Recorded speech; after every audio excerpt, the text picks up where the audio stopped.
All right, now, Indian Prime Minister Narendra Modi's swearing-in ceremony is in fact slated for tomorrow evening, and a host of dignitaries are in fact expected to attend the event. Now, the guest list now includes the leaders of Bimstec nations. Bimstec, of course, stands for the Bay of Bengal Initiative for multi-sectoral technical and economic cooperation, with India, of course, being the largest nation in this group. It, of course, has been instrumental in bringing about this grouping. Now, the Bimstec group of countries includes the likes of Bangladesh, Myanmar, Sri Lanka, Thailand, Nepal and Bhutan and India.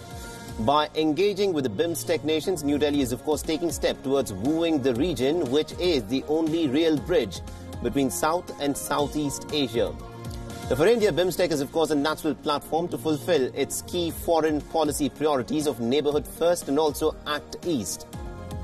Now, for India, Bimstec's importance became evident in the aftermath of the Uri attack, when a number of Bimstec nations had backed India's call for boycotting the SAARC summit in Islamabad.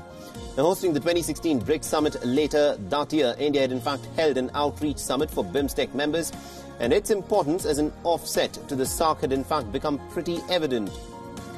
And also, leaders of the Kyrgyz Republic and Mauritius have also been invited for the ceremony. The invite to Kyrgyz Republic is extremely significant, as the country is the current chair of the Shanghai Cooperation Organization. And Modi, of course, is slated to attend the SCO summit next month.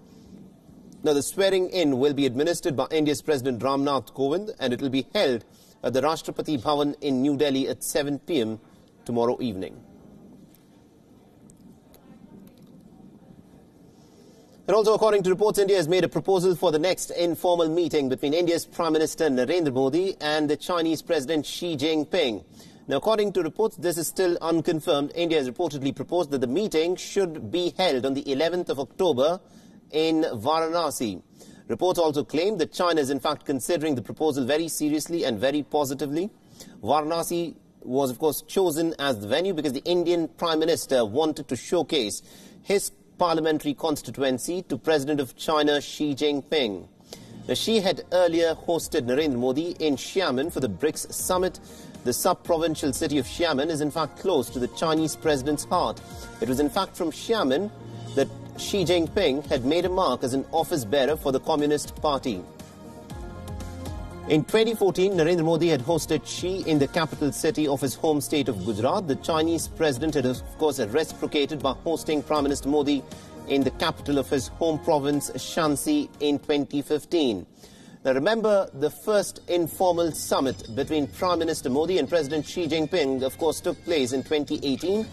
It was held between the 28th and the 29th of April in Wuhan. Now, the two leaders had spent 2 days at a lakeside guest house, and almost about 10 hours of discussions had in fact been held between Prime Minister Narendra Modi and President Xi Jinping. The two leaders, of course, as you can see on your screens, enjoy a pretty good rapport with each other.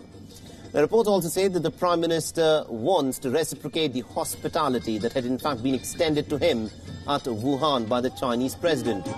Now, India's External Affairs Ministry has said, and I quote the ministry here, during the first informal summit in Wuhan, Chinese President Xi Jinping had accepted the invite of Prime Minister Modi to visit India for the next informal summit in 2019. The two sides are in touch through diplomatic channels to finalize the date and the venue for the meeting. Details about the visit will be announced in due course after the details have been finalized.